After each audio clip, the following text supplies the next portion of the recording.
how can I feel okay about myself, even though I made this mistake, or even though I didn't meet this expectation? It really is realistic for everyone to get to a point where they can close that door of their past.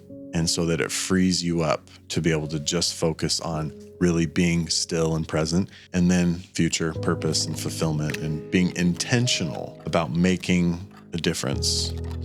I love that imagery. Once you close that door, God gives you the key to be able to reopen that whenever you want. When I don't meet an expectation, I feel like I blew it or I made a mistake. How can I feel okay about myself? It is okay if I care about it and I want to do better, because shame leads to isolation. Genuinely feeling like it's okay leads to freedom and self-improvement. Acting on emotions as guides to truth. Stillness. Surrendering to what is. Seeking. Using my gifts with purpose. Light. This is the emotional blueprint. You've been going through this journey that I see for people, because I've been a therapist for a little while. We're never done learning, but it's like I can tell when somebody gets done with the hard stuff. And we were talking last time how like you're pretty much there or almost there. And like, yeah, I just wanted to ask you about the experience with your dad having Alzheimer's. That was super sad for you. That was taking up a lot of weight for you. And you didn't realize it until we were talking last time. And catch us up on just like what's shifted for you, and like, dude, we got to know. It's been good. It's been a really cool 2 weeks since we last like sat down and talked about it. And I feel like a lot has happened in 2 weeks. I went to Thanksgiving and like, and it was, I had like little moments with everybody that really helped me feel different, see things different. I had a really cool experience. My little sister while we were driving up, and then when we got there, I mean, the thing with my dad was that I prayed before I went and just wanted some type of understanding into it of what I should be feeling, and addressing my fear. My bigger fear was like, is there going to be time for anything? Is there going to be like, can we have enough to hold on to before he's, too far gone or something like that? And I just had all these different questions related to that fear of what's going to happen. And I got like a pretty strong feeling of calmness just came over me. So if I'm hearing you right, it's like you were coming from a place of sadness, and you were trying to find this hope or peace about the relationship with your dad that we talked about last time. If I remember correctly, the question that I asked was along the fear that I had of like, the fear is that there's not enough time. And the question was, will there be enough that I can do with the limited time that there is? I know there's not a lot of time. And it was just calm. So you felt this calmness. Really calm, really confident, honestly. It was like this spirit of, don't worry about any of that. Just go and have fun and see your dad and see how you feel. And that's the kind of, I just had this like anticipation, drove there, got there, had a really great conversation. Like first day that I got there with my mom and my dad in the kitchen, and we just talked about all the stuff we've struggled with as a family and all the things that them and our relationship and how we've struggled. And it was really emotional. And my dad almost like apologized for the way that things turned out. And instead of apologizing, he just had a realization and was like, wow, some of the choices that we made weren't the best for you guys. And we are really sorry for that. He got teary-eyed about the outcome. He's like, I'm really sorry. I do feel like bad, but look at who you are. I'm not sorry for that. And he was like, that's cool, really emotional about that. And I just gave him a big hug. And then the whole time that we were there, he was proud of you. Yeah. He's proud of you. Both my parents let me know how they feel about me. Which is a little surprising that they're proud of you. I'm just kidding. That's what I was thinking. I was like, really? I'm like, dude, really? No, but I'll take it. Of course they are. You're Yeah. an unbelievable human. Well, they let me know that they love me and that they're proud of me, and that felt, I wasn't looking for that, but that always feels good to hear. And I just felt Right. like I was on some like spiritual, emotional high of just feeling overwhelming love for like everyone in my family. I was just going around like trying to play with everybody and mess with people and like tell jokes and just hang out with my dad, he doesn't take his medication very often. And the result, apparent from what I understood, is that now it's too late anymore. There's no reversing anything. And even taking the medication isn't even going to slow it down very much, the doctors say. It really is like, just enjoy your time. And that's what I did. And we played board games, and my dad kind of like follows me around, he was like following me around, and I loved it. I was like, come with me. You can be my buddy. Like, if you don't know where you're going, or you don't know where mom is or whatever in the house, like, come sit with me, come hang out with me. And it was just really cool. I feel like me and my dad have a really special connection. So I've got a couple questions for you. Mm-hmm. The first maybe is more of an observation. Isn't it interesting that, you're talking about how like I wasn't needing their approval, but when it happened, it just felt good. Why does this happen? That when we feel truly secure and like whole, that's when it seems like what we've always needed in our past starts to happen. Yes. It's almost like this train is taken off. And if you want to be a part of it, you can, but like I'm going somewhere, like, I'm already there, and I'm on this cool path. I don't know what it is, but people just can like sense that. There's like this deeper sensing of like, does this person need me anymore emotionally? And if they don't, then I feel more comfortable giving to them. Maybe that's why it's just happened. Interesting. I just wanted to get, this might not be all of it, but the one thing you needed from your dad that you never really got was like approval. Yeah. And then now that you don't need it, there it is. Exactly. It's so interesting you say that, because I don't know, like yesterday I had a conversation with Ashlyn about like the Eastern culture, the Buddhist way of no expectation, of not wanting for anything, not desiring, and then when you don't, it comes to you. That was one of my favorite Buddhist truths. That you can't have expectations. You just do what you're doing, and then things will come to you. It's so much easier to be grateful that way too. How do you think that principle applies in dating? This Buddhist teaching of like, as soon as you stop needing a woman as a guy, as soon as you stop needing a woman to be happy, or as a girl, as soon as you stop needing a man to be happy, that's when you find this awesome, that's when this awesome, healthy person finds you. Yeah. It's the push-pull. I don't know why that's so attractive. Like for me, I'm thinking through the lens of like a man looking for a girl, right? Yeah. And in my head, they want someone who is already going somewhere. They want someone who is stable. They want someone who is secure, so that they can bring their problems and they won't get overwhelmed with that person's problems, and it won't blanket over the things that they need. I don't know. I think there's like some aspect of like security, strength and strength that, and that's got to be attractive, right?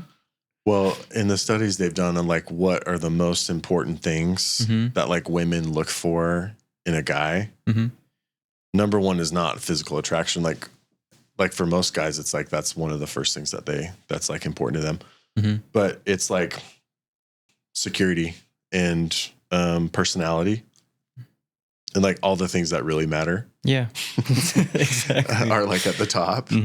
And then lower for most women is, physical attraction, although they still care about it. It's just lower on the list.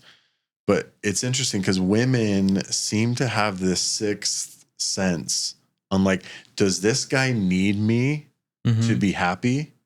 Does he need me for support? If it's a need, women are like, they pick up on that so fast. Yeah. I've seen that with so many of my like male clients. Like, I don't get it. Like, why can I not like get any like second or third dates? And it's like, I don't know, man. but I'll just share this with you. It's something spiritual. It must be of that people can just pick up on this. It reminds me of my dad. I love my dad. He's such an awesome guy.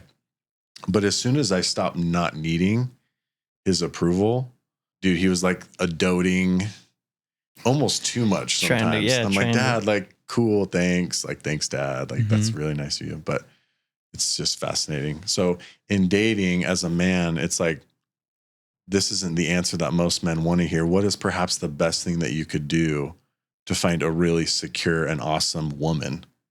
You need to do the emotional work, let go of what you need to, basically healing from your codependency. Mm-hmm. And the interesting thing is it can't be masked. You could get really shredded at the gym. You could be making $1 million a year, whatever. You could say all the right things, but you can't counterfeit. They'll see right through that. 100%. Yeah. I just love that Buddhist teaching. It's universal, like dating or relationships with family members or relationships with anybody. It's like, if they know that you're like super needy, it's going to be some sort of like all right, I got to keep you at a distance. Well, it reminds me of our conversation we had a while ago, I think, of like the difference between like attachment and connection. So like attachment is an unconscious, like, I need this person to be balanced or happy. But connection is, I just want this person. I want to connect with them. I want to give to them. It's selfless. I feel like I have a lot to give, and I just want to give that to someone else. So like going back to this dating scenario is like, how do you know if you're ready to be in a relationship? I think one of the best ways to know is if you can be honest with yourself about this question. Do I want to be in a relationship genuinely because I just want to give to someone else? Or do I want to be in a relationship because I want them to give to me? And if you're honest and the answer is like, well, I just want them to do this for me or make this easier for me, then you still have an attachment. There's an unhealthy codependency there to some degree. That's worth taking a look at. Yeah. Before you get serious. And if you're already in a relationship, you can still work on it. That was maybe kind of a tangent, but any other thoughts, man, on that? I see how that works in my own relationship. I'm just thinking in my own relationship, like, okay, like maybe that is something worth taking a look at, because I've had a lot of conversations with Ashton about that. Just trying to find the balance there between both of us and talking through that like when you're taking care of the things you need to do and you're emotionally healthy, the other person notices and it causes changes in how things go. They recognize, and it's like, it was kind of like this moment where she was like, well, you're going somewhere and what do I do? I don't want to be left behind. Exactly. And I was like, this I don't train's want going. I was like, I don't want you to either. Do you want to come with? Hop on. And it was like, okay. And that's how it's like so cool that it's just like that's what makes them want to do that, is when they see that in the other person and they're like, oh shoot, they switch it, What's cool about what you're saying, man, is it reminds me of like the deepest form of love. In Greek, so in English, we only have one word for love, but in Greek and Italian and many other languages, they have so many different words for love. And in Greek, the deepest form of love they call agape. And what I love about this deep form of love, basically, it's a sacrificial love. In other words, I'm sacrificing for the other person, and they are sacrificing for me in a joint effort to help each other become a better person. So there's no deeper love than genuinely wanting to help someone become better. That is this supportive love of nature and like actual nature. This is the love of God. It's all geared towards, I just want to support. What's cool about the earth is I'm supporting Ernest walking on the ground and Corey walking on the ground, and I don't need any recognition. I don't need to be noticed. I don't need like, hey, like, you're going to say thanks for me supporting you and you not falling to the cracks of the earth and melting in the deep lava center, whatever. You're welcome. Yeah, it's just, I just think I take that for granted. Mm-hmm.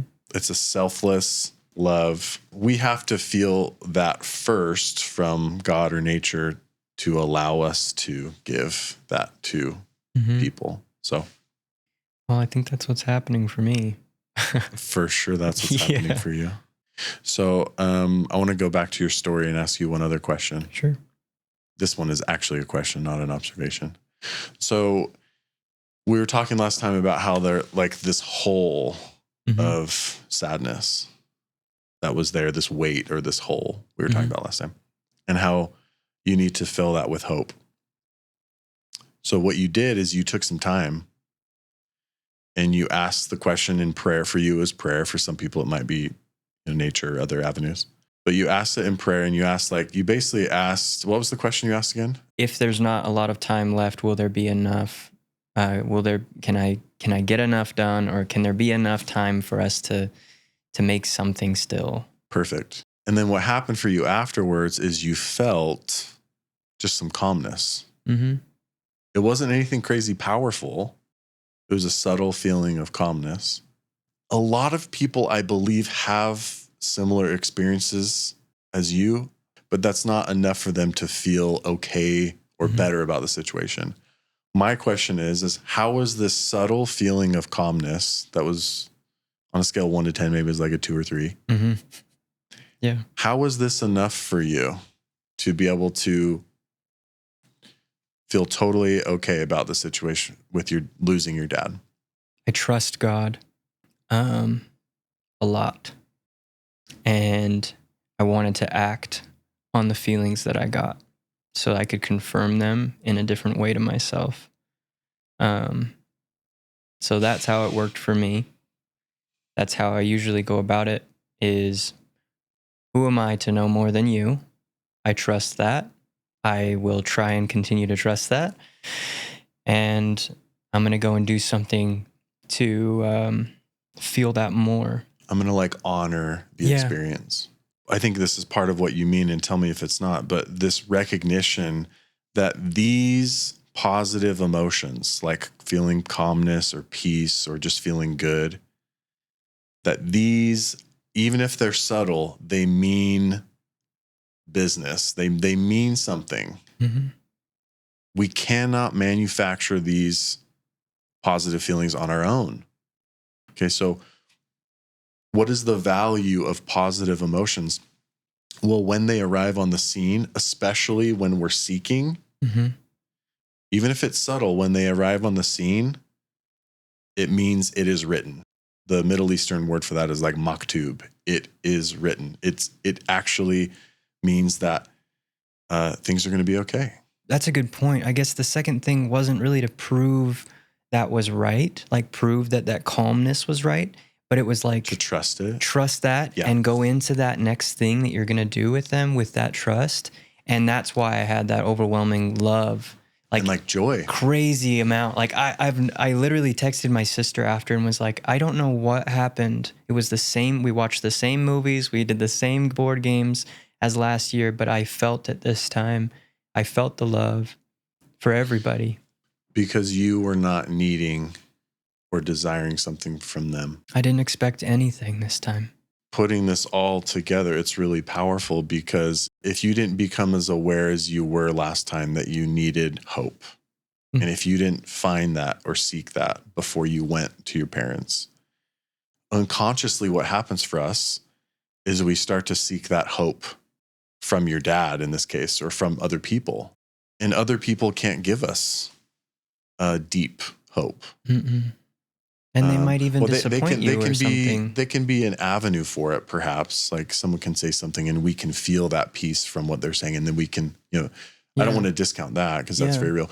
But on a base level, people cannot give us hope. And so we end up very disappointed. Yeah. And we're making it about what we need and not about being able to give. Pretty cool. I'm just grateful that it happened, that I got to be able to see the process for what it was and feel something about it. really meant like a lot to me, just to feel that love for them. I've been really trying. And that was the key, is just let go of that other stuff and fill in the hole. Fill that with what you can give. Changed everything. And it's starting to ripple out into every other part of my life. And I'm seeing that more and more. Yeah, it's been really a great couple of weeks of realization for me. And do you know what I know for you is I know that was like your last hole. Feels a lot different right now. I believe that. Mm-hmm. Now, there's going to be other things that happen in all of our lives that are sad or hurtful, and that creates a little hole. But you now have everything you need to know exactly what to do with that. There's still, the interesting thing is like, there's this, maybe even more challenges than there were before. I don't even know. Like, there's not like challenges of like emotions or my relationships in the past or my trauma or anything like that. It's like stressful day-to-day things have popped up more and more. And I'm not any different. Usually when those things stack up, it really challenges you. Not saying that I'm having a hard time, not having a hard time, but I'm stable. I am steady. I wake up. I know what I'm going to do.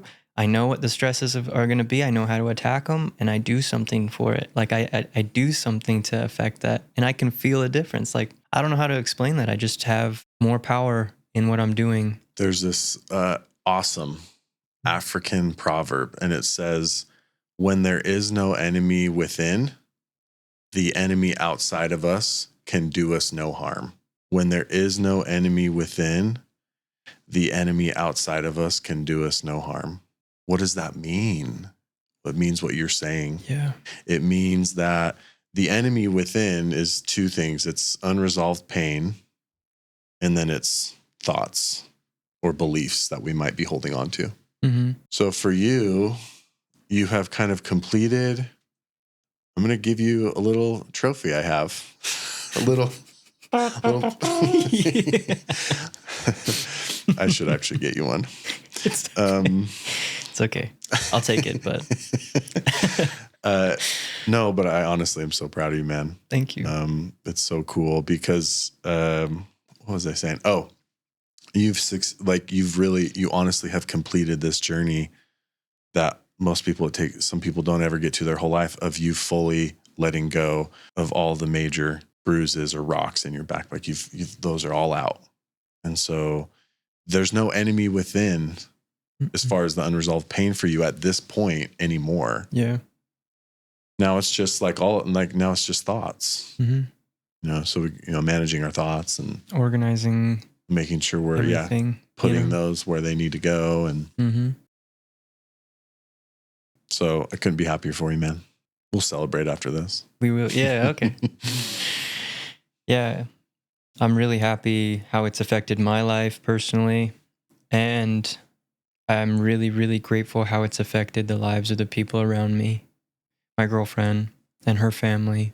I play a small part in the things that are happening in that house, but it's amazing to see the changes that are going on there in each individual in that home.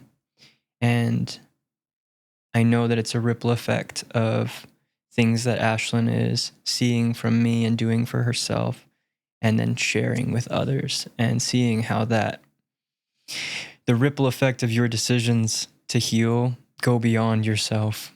And the more you work on that, the clearer that becomes of how many people are affected by you.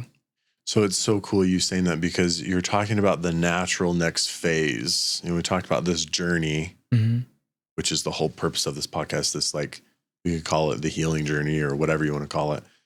But the journey is phase 1, I got to find emotional balance in my life.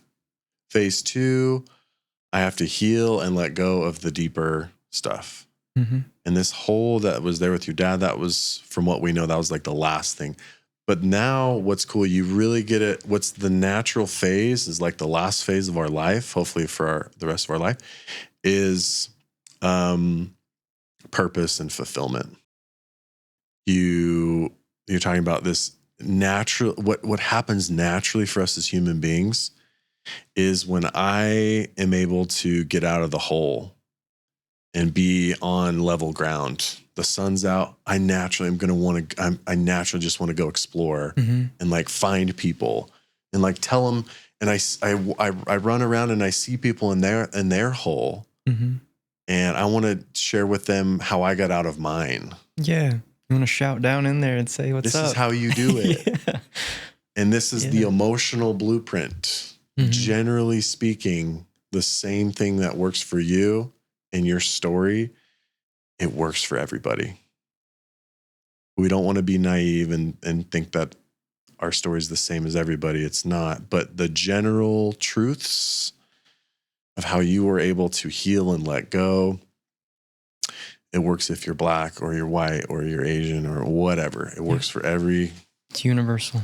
And that's our message. That's what we're talking about on this podcast. So now all you have to do is just fulfill your purpose. Yep. I gotta just simple. That's it. Just live the rest of my life as a, monk or something and just fulfill I honestly, that's the next, I feel like that's exactly what my next thing is get my house in order in my life, my logistical, financial house in order, and then keep figuring that out. What does it go towards? Who is it for? Why? And our paths, man, me and you, they line up. So I can't wait to talk to you more about that. You're a walking example of what anyone can expect to feel. This deep compassion, this love for other people, this gratitude. This is naturally what happens when we let go. And I like the visual of this. The beautiful visual of this for me is you've got your past door that is open. You've got your present door that is open, and you got your future door. It really is realistic for everyone to get to a point where they can close that door of their past. And so that it frees you up to be able to just focus on the present moment, really being still and present, and then future purpose and fulfillment and being intentional about making a difference. I love that imagery. I got like a picture of a janitor. Like once you close that door, God gives you the key to be able to reopen that whenever you want. And then you can go and do whatever you need to. Yeah. Yeah. You get to choose when it comes open now. You get to choose to keep it closed if you want to. There's a lot of power in that image. I want to share a story with you.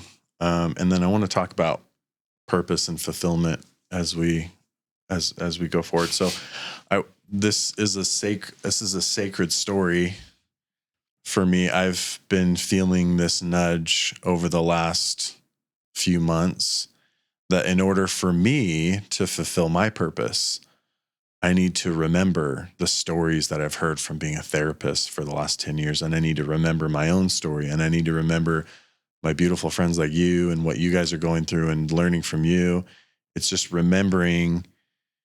And basically, as I was like doing my spiritual practice of like prayer and meditation, this like strong feeling came up of like this strong voice almost came and said, these stories aren't just for you. And it like was like a slap in the face to some degree. And so every night, I'm still working on being more consistent with this, but every night I take 15 minutes and I reflect on the story that I need to remember. And I write down, just remembering just like whatever all comes this up. stuff, man. I've just been a witness of so much pain, been a witness of so much healing, and I've been a witness for so much growth in people.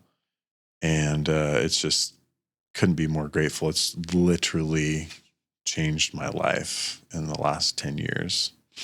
And this is one of those stories. And I'm going to read a little bit of it so I do it justice. But there's just some people as a therapist that come in that you just click more with, that I just like, a part of me is in them. Like I see myself in them and my story in them. And I just feel like this compassion, I think, and this connection. And this was one of these people, and we'll just call his name John. So he had a huge heart. And he shared like this super close bond with his father. They were more than family, they were friends. And one day, John's world shattered with a phone call. His father had taken his own life. Barely coping, John received another devastating call weeks later that his sister had also died by suicide. And so, struggling with these losses, John sought comfort in his mother. Remember him telling me he would go over there just like deep down, like broken up and just like devastated. And his mom would be belligerently drunk. And he was like, where the heck do I turn to? And when he was alone and grieving, he came into therapy. And he told me that he was, since that moment of seeing his mom and just realizing that nobody was there for him, like he got addicted to heroin to find relief. And I'll just read the rest of this. He believed quitting would bring him happiness. And despite the odds, he succeeded. Months later, John faced a stark reality of his life: a bleak apartment, an unfulfilling job, and no meaningful relationships. The emptiness remained, and using drugs seemed to offer the only relief. So I helped him go through this process of like overcoming the addiction to heroin. And then it's Friday night and he goes into his apartment and it's trashed. And he realizes that he like hates his job and he has no relationships because he's been using for the last year. I can't remember how long, to be honest. And the saddest part for me is I'm like, dude, we're going to be able to figure this out. He's like, yeah. And then I never saw him again. And I think about him often and just hope that he's okay, But to honor him and his story, it just is such a powerful reminder that healing, like we've been talking about, healing doesn't just require us to dig the hole out and to clean it out. We have to fill it. And he successfully cleaned that hole out. He quit using drugs, but he didn't fill it with anything. There's nothing that he could fill it with. And the process of doing that was going to take a lot of time and a lot of hard work. And I think he probably felt hopeless. Like, I don't think I'm ever going to be able to. Defeated, maybe. I don't think I'm ever going to be able to get over this. And so the answer was, I have to go back to use. We're talking about sadness and hope a lot on purpose. It's because every single day when I go into work, it comes up every single day, multiple times. My wife's like, hey, how's work? Like, any cool topics? I'm like, sadness and hopelessness again. Like, it's just like, so it's like, where can people go to find hope? I do want you to answer that. Just one more. I want to share one other thing, and I want to answer it too. Yeah. Let's answer it together. So I just had a baby 2 weeks ago, a little boy. And it was a special experience. It was a special experience for a way that I just did not expect. And people are going to be like, what? This is kind of weird. But the baby is coming out. It's always stressful, at least for me as a bystander, seeing that happen, because it's like, there's so many things that could go wrong. Like, I've seen it with our second, there's a lot of things that started to go wrong, and it was like, it got scary for a little bit. Yeah. Anyway, so the baby comes out and it's all good. Everyone's good. And then my wife is pushing the placenta out. And the nurse put the placenta on like this platter, this like tray. Yeah. The nurse tray. Yeah. And I said, hey, this might sound kind of weird, but can you flip the placenta inside out? And they're like, of course. as if they get this request like all the time. No way. No That's how thought. they respond. Like, oh no, Yeah. they were just cool about it. And I don't know why I asked that. I saw a little bit of the inside of it, and I'm like, hey, can you flip that inside out? And now I know why I asked that. They flip it inside out, and it literally is a tree. It's a tree. And I've been on this whole nature kick this like last year, especially with my affinity for trees. And I had this like spiritual impression in this moment. Growing up Christian, it's very focused on like God, and like God is a male, you know, in Christian teachings, and like he's our father. But I've always known that we have like parents, like spiritual parents. So what about mom? Like she's never talked about. And there's no information scripturally about her at all. There's nothing. So it hit me in that moment. It was like, oh my gosh, there's been my newborn son is also a tree, or is being fed by a tree or whatever. And it hit me. The spiritual moment I had was that the spirit of the mother of all things, her spirit is the soul of the earth, and her offspring are the trees. We have a physical symbol of that in the earth and obviously the trees. But as a human, the spiritual symbol of that is the spirit now that is in my newborn son, and a mother that was monitoring that and a close part of that whole experience. Just a beautiful moment for me. And it was cool. My purpose in sharing that when it comes to the whole hope thing is, where do I go to find hope? Just be willing to start asking questions that, if you get answers to, are really going to help you to feel better, to something greater than yourself. Mountains are greater than you. Ocean waves are greater than you. Trees are greater than you. God is greater than you. Whatever you feel comfortable with. I believe that we have these spiritual parents, God and mom, who Mother Earth and God, Father Sky, whatever. It doesn't matter where we direct it. Whatever feels like is right for you and authentic to you and where you're at. They can speak through all of their own channels, right? Yep. You just have to be listening. 100%. I love that idea that it doesn't matter. I think that just to add to that, I think that a component is your goal should be the truth. Yes. In whatever you are seeking, in whatever way you want to seek, it has to be a true source of truth, like an actual, in your own way. If it's to you, if it's trees, if it's nature, and that's where you find the truth of the world in your life and spiritual things, then yeah. If it's God, then yeah. But I found a big difference when I just focused on the truth. I love what you said, man. It has to be objectively something pure. Yeah, more or less. It can't in my head, that's how I see it. Yeah, it's got it like, okay, so what is pure? Well, nature is very pure. Mm-hmm. The way that I look at it is like Mother Earth and like Father Sky.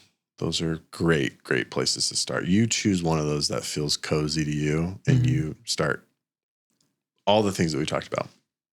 For me, it's God, and I love nature too, but for me, it's God. That's the source for me. And I had to first establish whether or not I believed that truth came from God. And that was like its own journey of my belief in a God or in that source of truth. And then using that to its fullest extent. Like, yeah, now I know I've developed my understanding around why God is the giver of truth, the source of all light and truth and information and inspiration and all of that stuff. Once I've really solidified that for myself, then I can ask anything. Then I can do and then check in about anything. Then, any dilemma, any problem, any situation, I can ask the source. For me, I don't know. For me, it just wasn't coming that way before I knew for myself that it was the truth. Like I had to know that for some reason in my head. I like needed that to be part of my conviction first before actively using that to find hope. Well, dude, I think that's super relatable. Right. I think that is a must. Mm-hmm. I wouldn't say for everyone, but for most people, it's like, wait, who am I talking to? Yeah. What is the nature of this person? If it's God or a mountain, like we have to try to find some background or context to like, who are they, or who is, like, what is this? Yeah.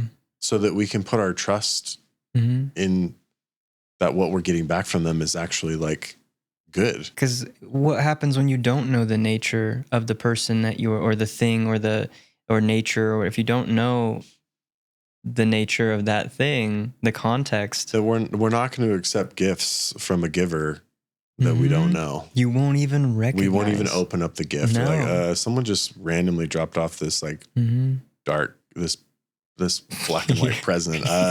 Could be a bomb. Could be really ominous. Yeah. It could be a delicious cookie. I'm not going to open it though. Right. And so I think that's, yeah. It's always taking a chance if you don't know who you're getting it from, who that person is, or, you know. I just think about this one buddy that I had who, it just sticks with me all the time, that he would always say, I believe in God and I know God loves me. And I was like, that's really good. But how do you know? And he wouldn't ever want to get into the conversation. I just know. And I was like, okay, that's great. If you know, then you know. And I respect that. And there was this one moment where they lost their wallet. Small thing, right? And they immediately were like, why would you do this to me? I don't deserve this, God. Like, why would you make me lose my wallet instead of someone else?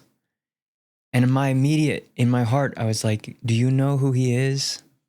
If you're asking that kind of a question, do you know who your God is? You must not know, or you wouldn't be saying what you're saying. Because that's not how it works. You know, obviously that's not how those things work. And it's not why me over somebody else, or I don't deserve this. You don't, if you know the nature of God, you should know that you should be humble enough to know that you don't get to call anything like that. But it just showed me that like he would have a much more of a beneficial experience with prayer and with belief and things if he tried to study out who he was even praying to or who he was even trying to trust. It just seemed hollow to me. So let me ask you this question, because you've kind of gone through this journey of doing this. So from your experience, like, let's say somebody wants to know more of like the nature of like who the earth is or who the trees are or who God is. They want to start directing their questions towards these sources. How can they start to know the true nature of these sources that are greater than us? It's like, I want to know who God is. Right. Where do I start? I want to know if I can rely on nature to give me answers, or Mother Earth, whatever. I don't know if my way is very normal. I don't know. Because for me, I'm really philosophical, I feel like, about it, where I try and find typographs and archetypes of what I've read in the world and in what I've seen in nature and in what I see in people and the different cultures I've experienced and things, and piecing all of that together and finding the similarities of universal truths that you see all over everything, everywhere, all the time. And you put that and compare that side by side with what you're trying to learn about, or you're trying to gain a relationship with, and see if they match up, and see what amazing things that you'll find by doing that. Like how intricate the world is when you realize if you believe in God, like when you realize how many of his lessons are in everything, in all different types of things everywhere. Sure. And it really stuck out to me as I was studying on my own the texts and things praying on my own about those things and then asking for eyes to see all of those truths wherever I go, that really helped me like over my life. That's just how I see things, I think, different. I think what you're saying though is pretty universal. What stuck out is like study. You have to start looking into. Yeah. You have to start studying.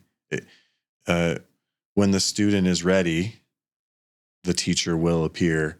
A good student, when they have a question, what is the nature of God or what is the nature of the earth? They go and seek information.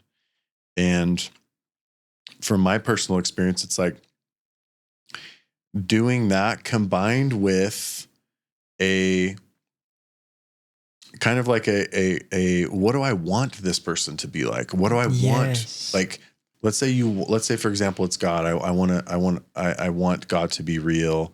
I want to believe that he's full of love and that he's very wise and that he knows, that he's all knowing. I want to know those things. I want to believe that's who he is. Then it's like, cool.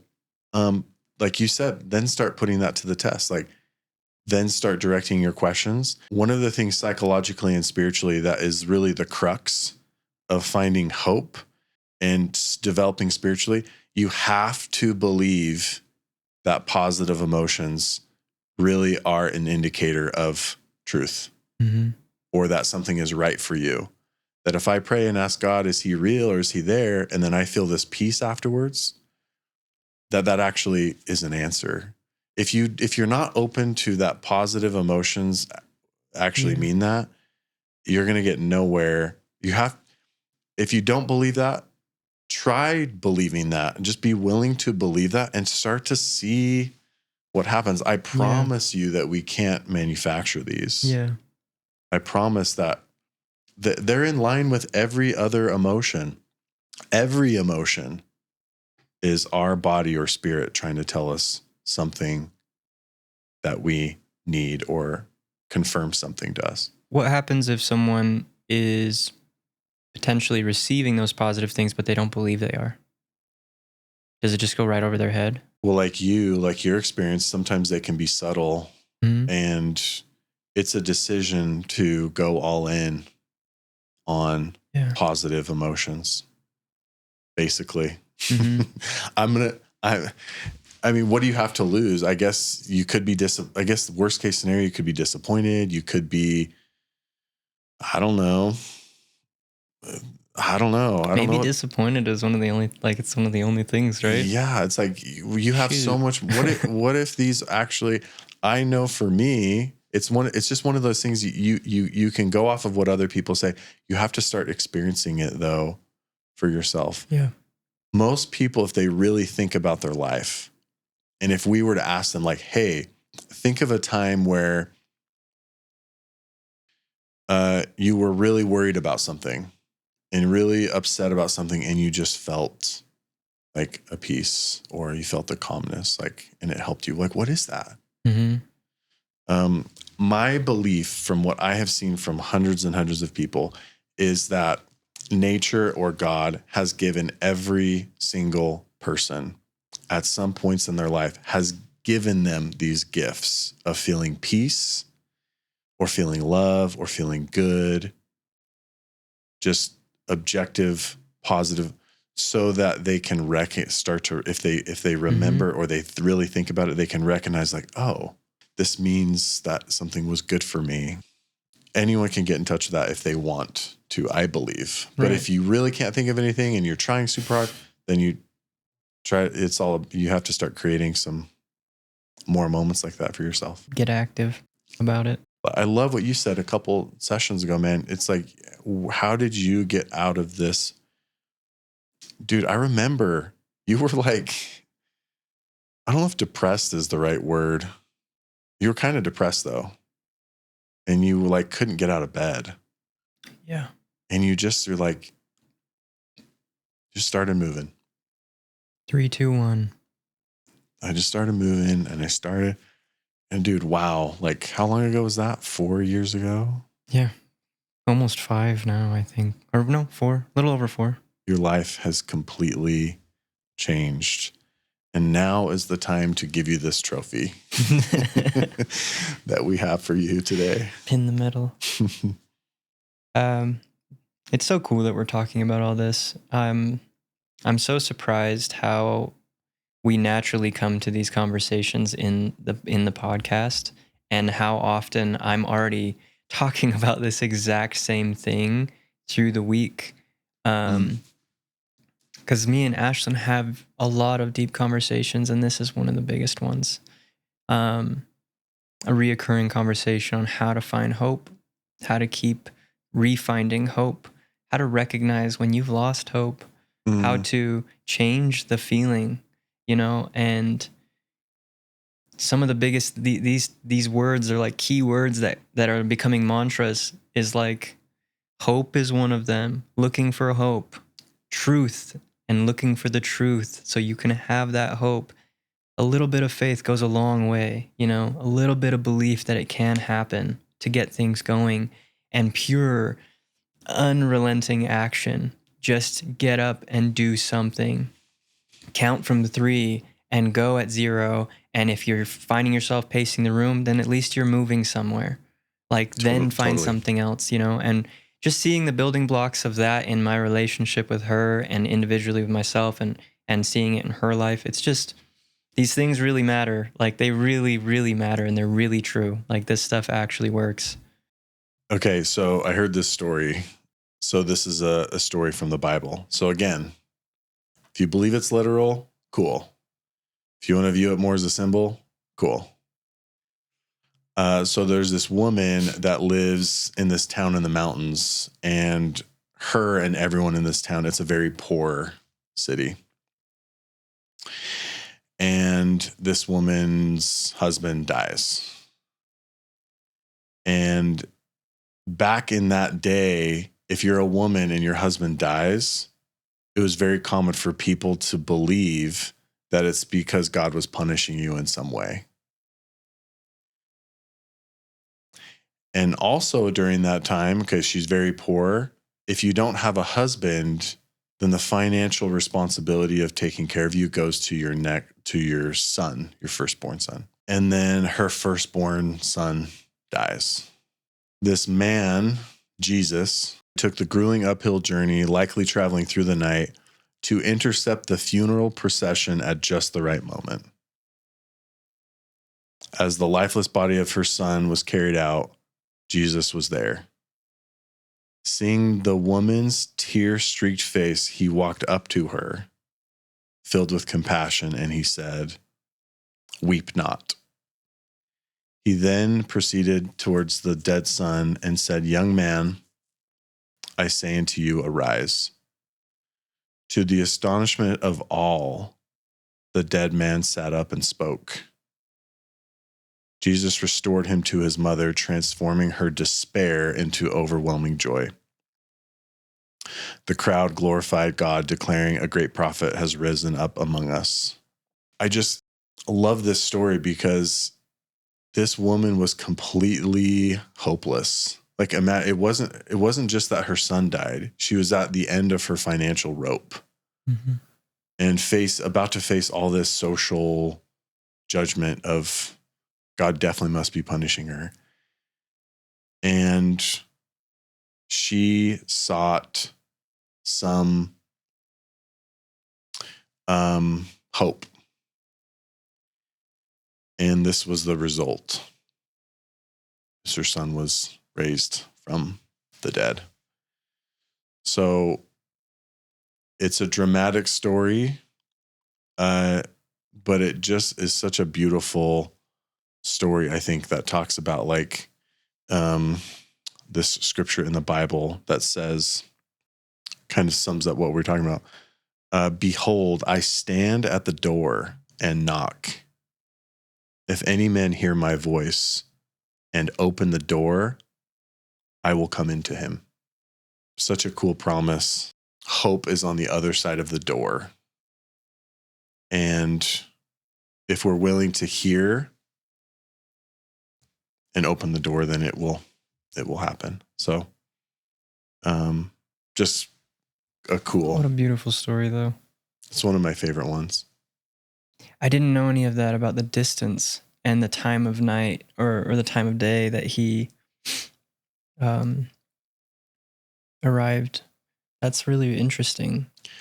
I didn't really do the story justice because this woman didn't even have, like, people didn't even call her by her name. She was that insignificant. They called her the widow of Nain. That's what she was called, and that's what she's called in the Bible. She's this insignificant woman in this insignificant small town in the mountain where everyone's poor. And arguably, based on what you believe, the most important and influential person walked 10 hours through the night just for her. Like, what a lesson for everyone that, like, no matter how remote or how difficult the journey or how small you think you are, that's what you'll get, you know? Mm-hmm. It's just, I don't know. Christ had a really good way of, like, not just telling this, like, not just doing a deed, but doing an extreme of the deed to show that anyone in any situation, any kind of background can still have that same thing. And has worth. Mm-hmm. Yeah, totally. So cool. That's awesome. I more just wanted to share it because I just came across it and I thought it was cool. But switching gears a little bit, the other thing that I talk to my wife about sometimes that comes up from work that we've talked a lot about on the podcast is shame. Mm-hmm. And this feeling, like we've talked about, this feeling like I'm not enough, or there's something wrong with me, or I'm just not worth it, or this doesn't apply to me. It's this deep feeling, a heavy weight. And I want to just kind of ask you a couple questions. Like, I know that this is something, like, what has been one of the most helpful things for you to, like, overcome shame? Because this runs deep in Japanese culture and a lot of Eastern culture, but it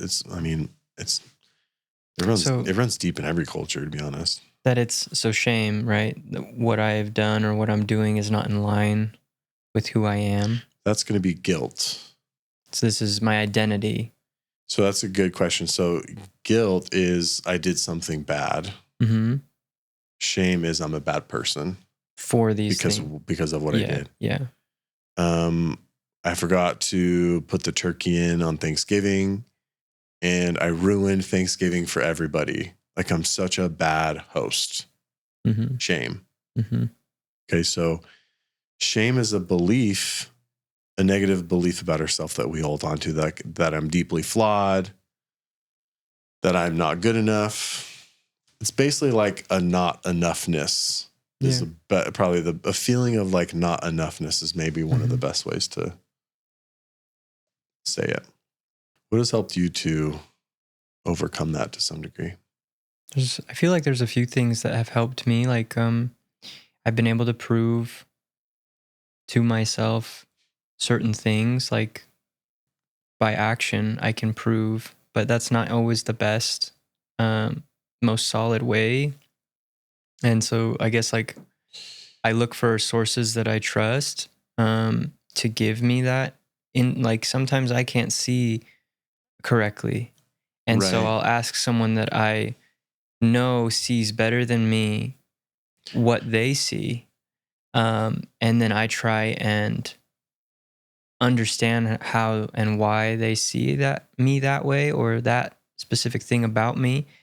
And I do that with God. I do that with people like my mentors or people that I look up to, my friends, people that I know love me. Because sometimes that's like, you can't see it because you don't love yourself that way.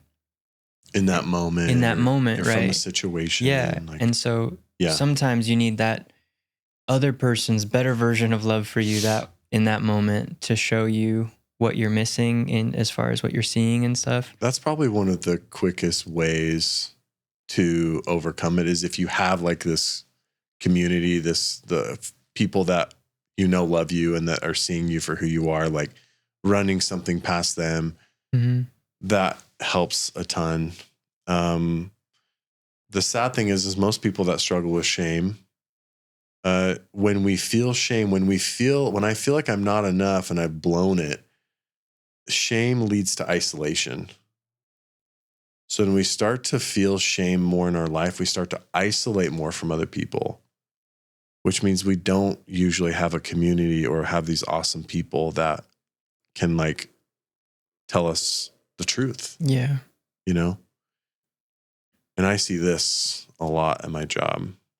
And you basically, the other thing you said was really powerful too.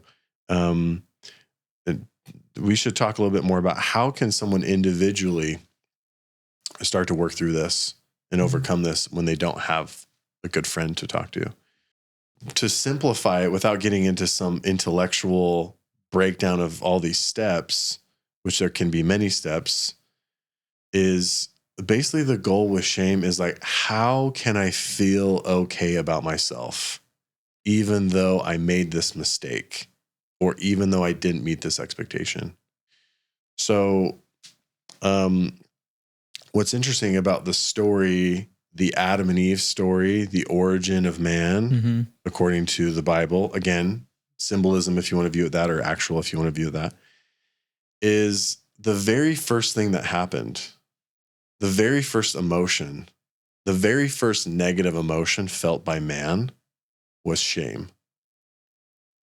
In the story of Adam and Eve partook of the fruit and Adam partook of the fruit. And they said, I hear God, he is coming. And then the serpent says, quick, you need to make aprons. You are naked. God will see your nakedness. Quick, hide. So he convinces them that there is something wrong with them or that they're not worthy before, in this case, God, right? I'm unworthy in some way, or I'm not good enough, or there's something. Shame. So this is runs deep in our culture, genetics, whatever. So that's just more interesting, I think. So how, if when I don't meet an expectation, I feel like I blew it or I made a mistake, how can I feel okay about myself? Well, you have to get in touch with the truth. Well, what is the truth? Well, the truth is it okay? When is it okay to make a mistake? When is it okay? Is it okay to make a mistake? Yes. Yes. Okay, let me ask you the question different. When is it not okay to make a mistake? There's no time where you can't make a mistake. So anytime we make a mistake, it's okay. Wow, you've really become a compassionate human. When is it not okay to make a mistake? My thought on that is it's not okay when I don't care about something and I'm making no effort to try to do better. That's when that's when it's not okay. Like if I hurt you, my good friend, and I just don't care and I don't try to learn from this at all, it's not okay. We start heading down a dark path when that happens. So the good news is anytime we don't meet an expectation or anytime we make a mistake, it is okay if I care about it and I want to do better and I put some effort in. This is the universal truth that permeates all living things. We can call it forgiveness if you want to. It's just like, it's the good news. It is the truth. And so starting to give that a shot, I really care about this and I'm really, it's okay because I care about it and I'm going to try to do better. It really is okay. See what happens when you start to go more towards that direction listener rather than, because shame leads to isolation, and genuinely feeling like it's okay leads to freedom and self-improvement. So that is the path to start to get out of this hole, basically. So I really think that is universal truth, though. of course it is. Yeah, 100%. And we can say that because we have personally experienced it. Someone that might be hearing it that hasn't experienced it is gonna be like, that just sounds dumb. It can't be that simple. And the truth is, it isn't. You have to try to feel that. You have to want to feel it and want to believe it's true. And you can start to feel the truth of it, which is cool. We don't even really understand why if you were driving in a car and somebody's like switching lanes and like about to hit you, the difference of you getting really upset potentially is if they like recorrect and then you drive up and they're like, I'm so sorry. Oh man. You're like, okay, he's just dumb. He's trying to he didn't mean to do that. And he knows he didn't mean to do that. But if it's a guy who just like flips you off after that and then drives away, you're like, okay, that's really mean. Like, I don't think that guy's nice. And it's like a universal truth of like, that's when it's not okay. Yeah. When it's not okay. Clearly he doesn't. That's not okay. Like when you see it all around you. Totally. It's just interesting. Okay, so what we've done today is we've moved the cameras around to incorporate Dane more. This is the first time seeing Dane in the video footage. Isn't a beautiful thing? This is a beautiful moment. And Dane had some awesome questions last time. Dane, we're going to basically start doing some therapy on the tech guy. Super down. Super down. I really... Go ahead. I mean, I have a lot of questions about the conversation just that you're having. It was really interesting to me. The one about like detaching yourself from mistakes when you care. I think that's what's sometimes the difficult part of it is you care so much that it goes overboard into because you identify as somebody, or other people weigh in on that identification as well. Yeah. And that's even harder because I've dealt with that in my life for sure. Where you fall short or you fall short and it's like, oh, he's just this, you know what I mean? Like that's the most judgment. Yeah. Yeah. Yeah. It's and labels, you know, and you develop these beliefs over time based on these events. I'm not a good husband, or I'm lazy, or regardless of what the truth is. Yep. Because of what other people, maybe it's outside factors. You know, maybe there's some truth to it. Oh, maybe he's always late, or whatever. Not saying that that's like my thing or whatever, but just you put chips into these different like identities through your actions, one, and then through other people's like perceptions of you. That's really insightful. How much do you feel like you have struggled with that in your own life? I'll be super candid since we're doing this, right? We're doing it. This is the therapy session. Like I was really spacey growing up, and I still like naturally, I'm sure people can agree with that you're a little spacey, and I love it. But it's not who you are. But that identity is painful. It can't. I can imagine. No, that's the reality. Is that that's like because I start interpreting that as like, oh, I'm slow or I'm unreliable. I'm not trustworthy. Those types of things. I've overcome that a lot. Like I'm not nearly like where I was. Like I went through these like limiting beliefs. I was telling you about them. I wrote like 50 of them down. Yeah. Some crazy, and that was hard, but really therapeutic, very helpful.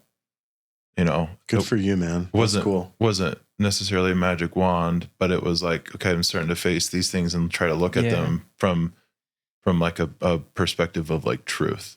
It's a big step to face them all on a paper, Yeah, totally. Take that time. That's so. Let's give us a full scope of your entire life. I'm going to ask you a couple questions. What has okay, so this has nothing to do with me and nothing to do with Ernest, but I believe that in this space, in this room, there's a sacredness in this room. There's a lot of people, again, it has nothing to do with me.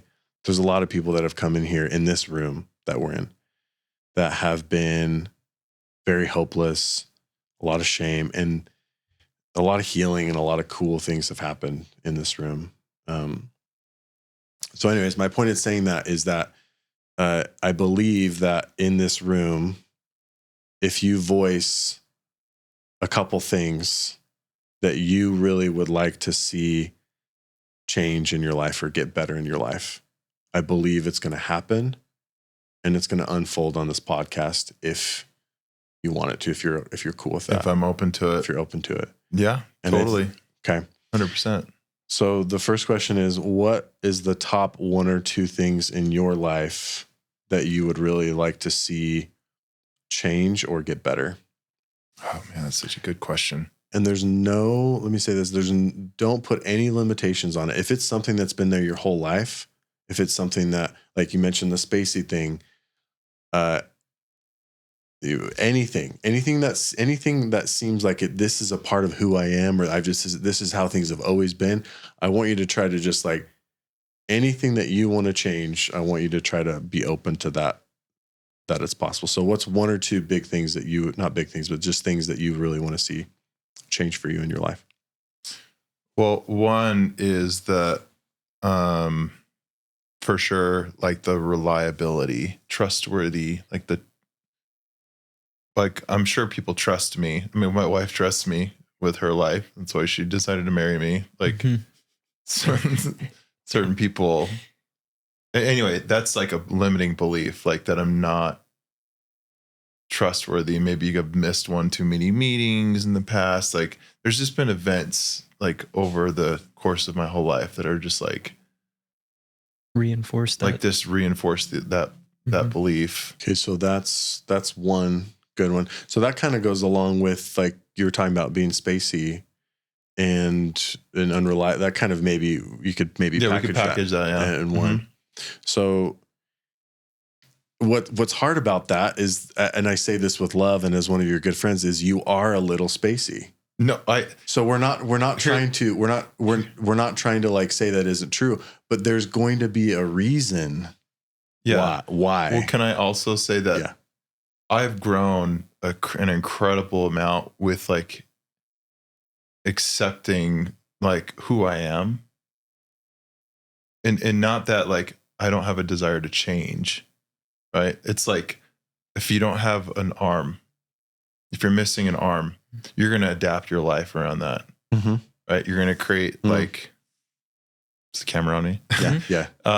You're going to create you're going to create an environment around that. And so I've done that. Every time I leave somewhere, I pat down myself 80 times to remember.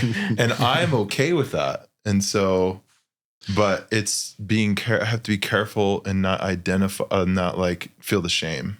Sure. You know what I mean? But I like the conversation about the security that women feel around confident men or confident in themselves and more secure. Yeah. More secure, either socially or spiritually, or just your self-worth. I've come a crazy long way, and I'm super proud of the work I've done so far.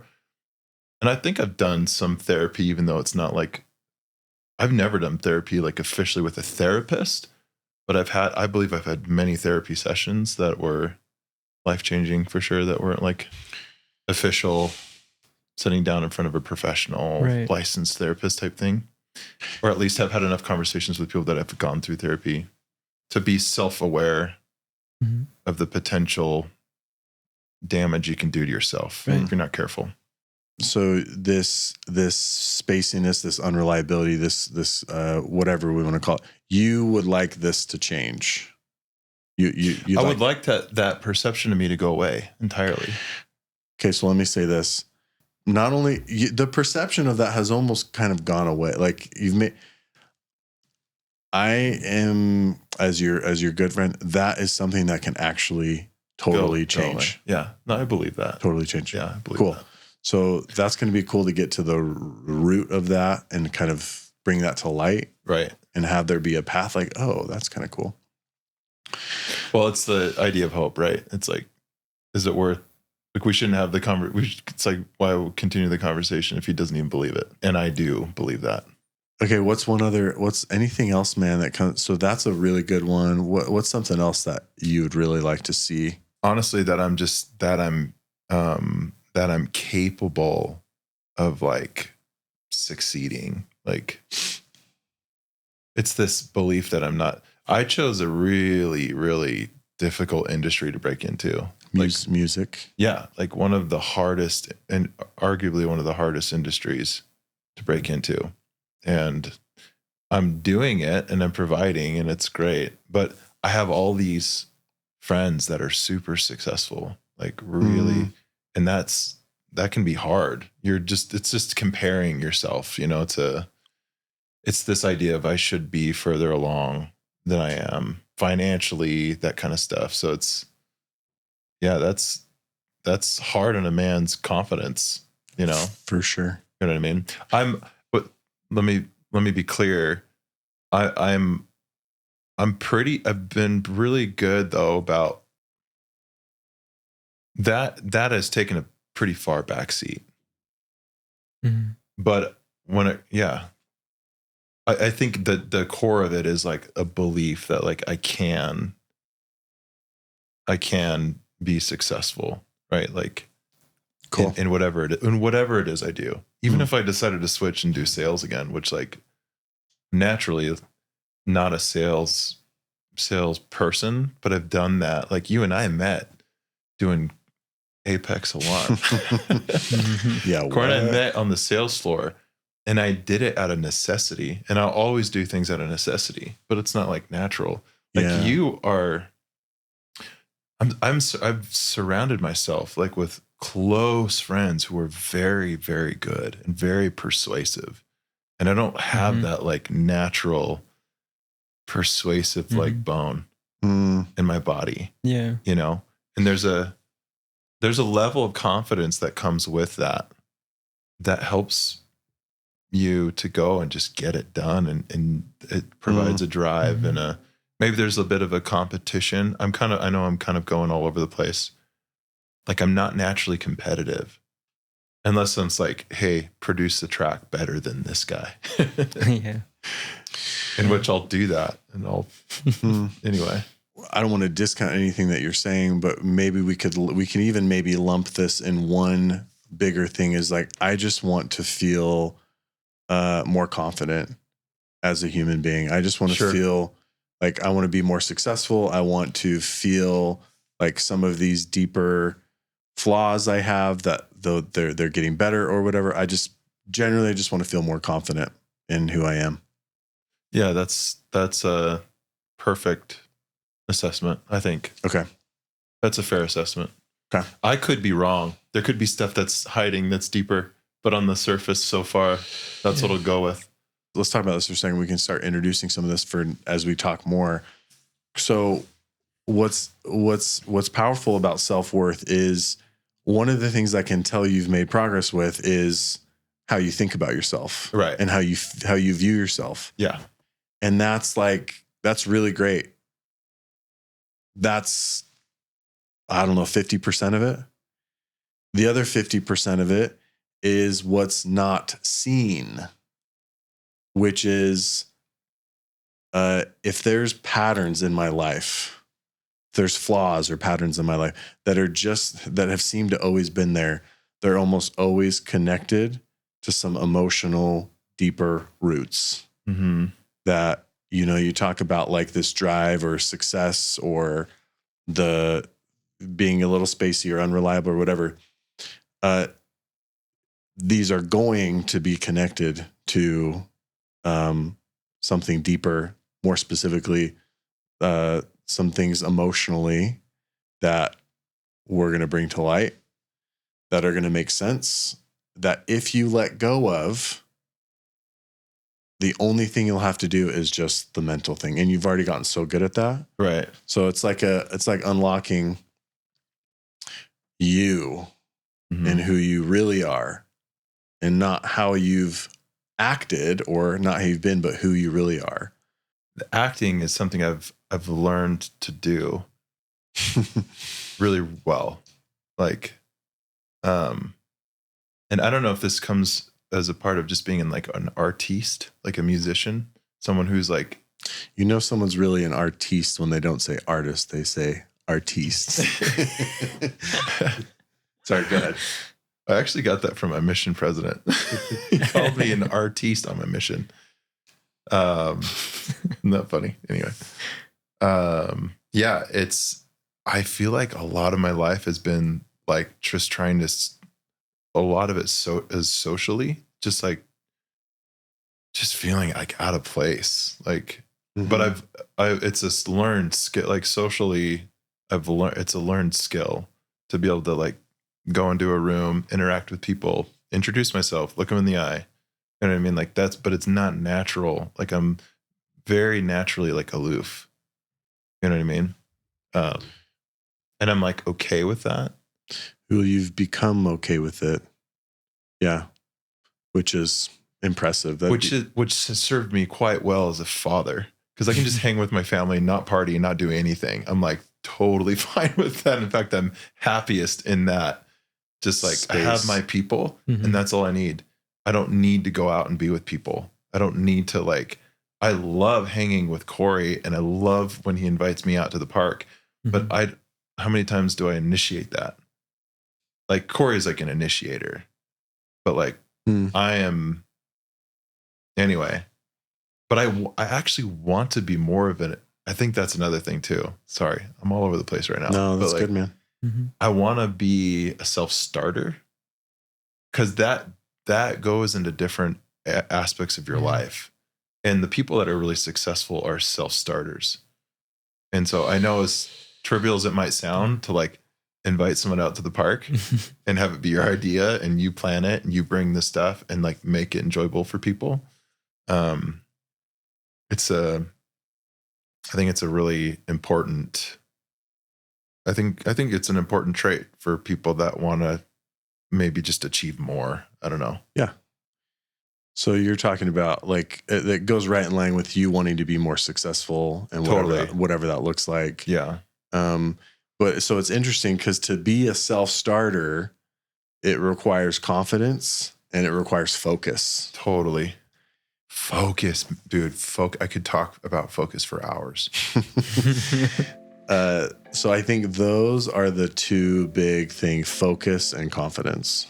Yeah. We should start diving a little bit deeper into the world of Dane and why have I struggled with those things? Those are not who you are. It's just characteristics that have developed because stay tuned. We're gonna find out exactly why. If you have benefited from this podcast in any way, it would mean the world to us to have you subscribe, to allow us to keep it going and bring on inspirational human beings.